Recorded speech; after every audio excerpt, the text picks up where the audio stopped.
Another great book is by Robert Piccarelli, and this is called Grace, Faith, Free Will. And it's an excellent book on some of our distinctives and our doctrine as Free Will Baptists. And if you're looking for a great doctrinal book, that would be a book that I would recommend. Grace, Faith, Free Will, Contrasting Views of Salvation, Calvinism versus Arminianism by Robert Piccarelli. Excellent book, one that I would highly recommend. Also, if you're looking for another a doctrinal book or an apologetics book, here's one of the all-time favorites and classics, and I don't know if it's necessarily a classic. Millions have been sold. It's called The Case for Christ by Lee Strobel. You can get this anywhere. I mean, it's everywhere.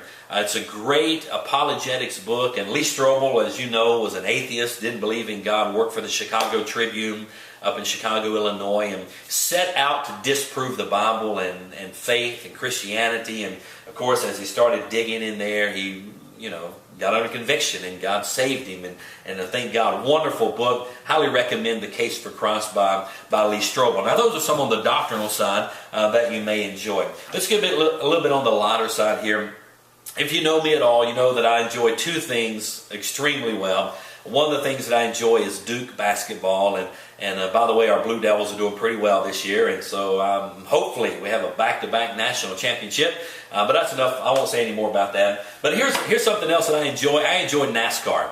Now, of course, I'm originally from Hickory, North Carolina, which they say is the birthplace of NASCAR. I'll claim that. But anyhow, here's a great book. It's titled Before the Thunder Rolls, and it's a devotion for NASCAR fans. So you may be a NASCAR fan out there, and you'll see the kind of behind-the-scenes look at NASCAR and the teams and the pit crews and all that goes into having a successful NASCAR season. And they make some tremendous application into the spiritual life on how we can be successful in our walk with the Lord. So that would be a book that I would recommend, Before the Thunder Rolls.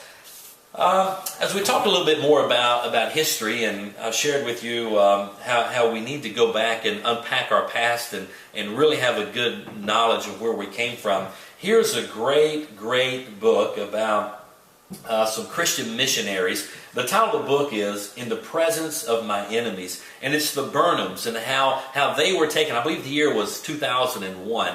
And they were taken into captivity or what have you in the Philippines, and just because they were missionaries for Christ. Wonderful book, In the Presence of My Enemies, a true story about the Burnhams and how God just really used them and their story. And I encourage you to read that one. I highly recommend that. Something else that I've recently been in the middle of reading, and this is a book that I've recently picked up about 3 months ago. And I've been just reading bits and portions of it.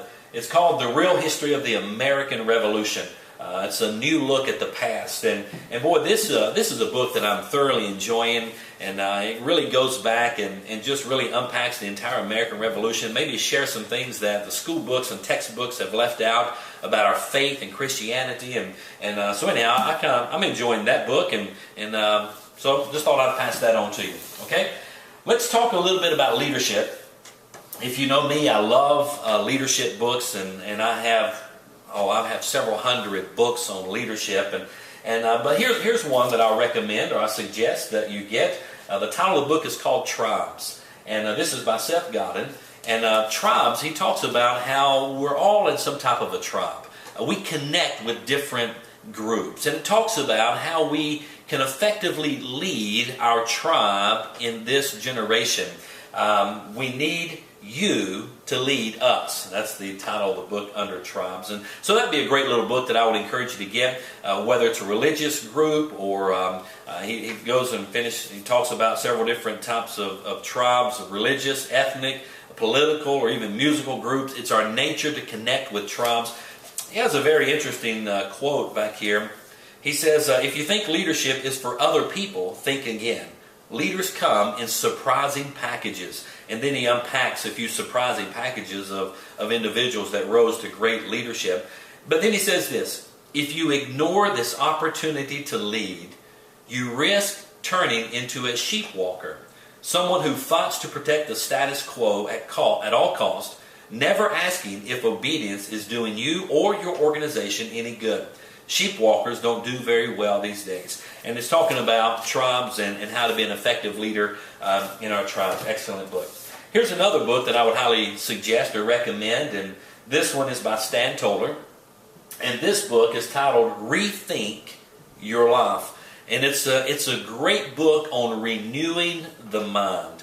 In our day and age that we live in, we are just bombarded with the internet, with 24/7 newscasts, whether it be Fox News, CNN, MSNBC, so forth and so on. All the information we get through the internet, we're just so connected. And sometimes we just need to take a sabbatical away from that and break away from that and have a renewal process of our mind. And in this book, the premise is think better, feel better, and live better. It's a book by Stan Toller, Rethink Your Life. Excellent book. Matter of fact, this is probably an excellent book starting out the new year, the year 2011. Probably one of the top books I would recommend you to get, Rethink Your Life. Here's another great book, and this one's titled True North. And it's Discover Your Authentic Leadership by Bill George. It's with Peter Sims. Excellent book on True North and on leadership. And of course, anything that you read by John Maxwell, this is one that I read often. I just read it over and over and over again. It's John Maxwell's book, Leadership Gold. It's lessons that he's learned from a lifetime of leading. Excellent book on leadership. So anything you get on John Maxwell, I endorse, I highly recommend everything that he writes. You can't go wrong reading after John Maxwell. So any leadership book you get by him, you're certainly going to benefit from and enjoy. I also enjoy NFL football, and here's a great book by Tony Dungy. As a matter of fact, got together with my son and one of his friends and one of my good friends last night, and we watched the Rams get beat by Seattle. And in doing that, they of course missed the playoff. But here's a book by Tony Dungy that I recommend. The title of this book is called Quiet Strength. And Tony Dungy is an excellent role model as a football coach and as a Christian. And he has a great book. I think he has another book that just recently came out. But this is one I would highly recommend by Tony Dungy titled Quiet Strength. So I highly recommend that. That's some books on leadership. Now let me go maybe a little bit more towards the family and towards the home. As far as your marriage is concerned, a book that I would recommend for a married couple, or maybe you're thinking about getting married, or maybe just in a relationship and with a girlfriend or boyfriend, and you want to try to look a little bit more into that and hopefully cultivate it, make it stronger. This particular book is called Rekindling the Romance, and it's primarily meant for married couples. And if you just feel like your marriage needs a little renewal or needs a little of attention, this would be one I recommend. It's by Dennis and Barbara Rainey. The title of it is Rekindling. Sorry about that, my iPhone just went off. The title of it is called Rekindling the Romance. Excellent book, and I would encourage you to get that. Loving the Love of Your Life is the title of it. Another book that my wife is currently reading, and she's really enjoying this book. It's a book by Dr. Kevin Leman, and the title of the book is Have a New Kid by Friday. Have a New Kid by Friday. This is an excellent book on parenting and raising children. So maybe if you got some little ones around the house, I encourage you to read this book. It's How to Change Your Child's Attitude, Behavior, and Character in 5 Days. Excellent book by Kevin Leman. If you've ever heard him speak, he spoke at the D6 conference and a tremendous communicator, great author. You'll certainly enjoy his books. Here's another book. Now, I've misplaced the cover of this book, but the title of the book is called Building Faith at Home by Mark Holman.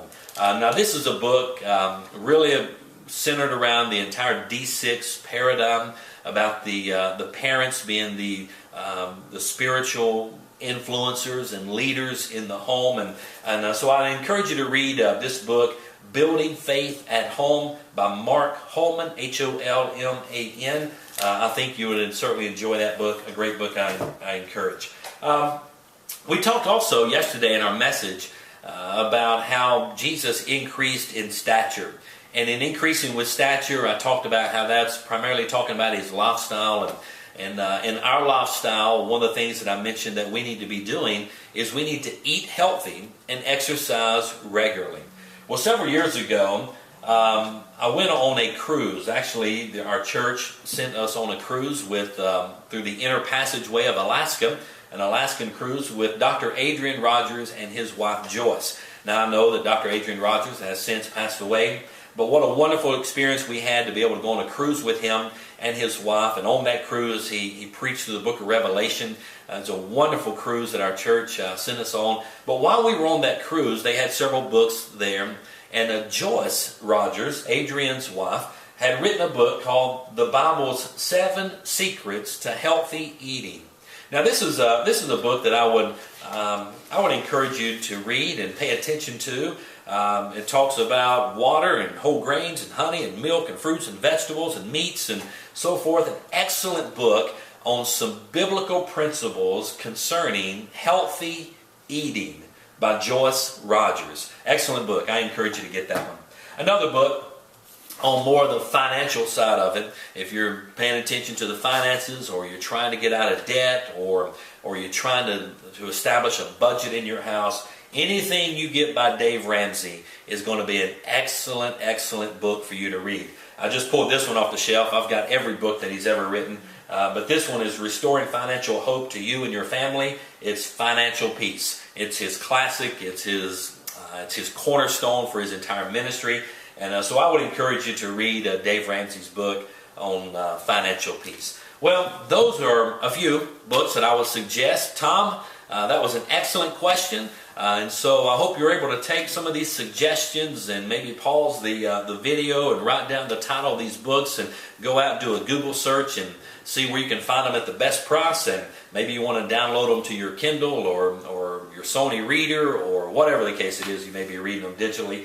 But those are some books that I would recommend you read. Remember, the Bible says Jesus increased in wisdom. And therefore, we need to pay attention to the intellectual side of our life as we go into the year 2011. And I want to encourage you to read. Once again, let me read you the quote by Howard Hendricks. He says, "If we stop reading, we stop learning. And when we stop learning, we stop preaching and witnessing." So let me encourage you to always be a student. God bless you. Have a great day.